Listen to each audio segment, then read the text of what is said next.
You'll see here the gutter guards, the shingles, and the J-channel. That's pretty beat up. Now if we look at the roof, you'll see the hail hits.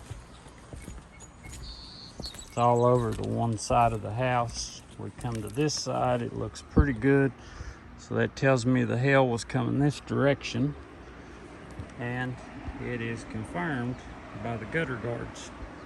As you can see, this roof will get completely replaced. Gutter guards, gutters, siding, all the way around.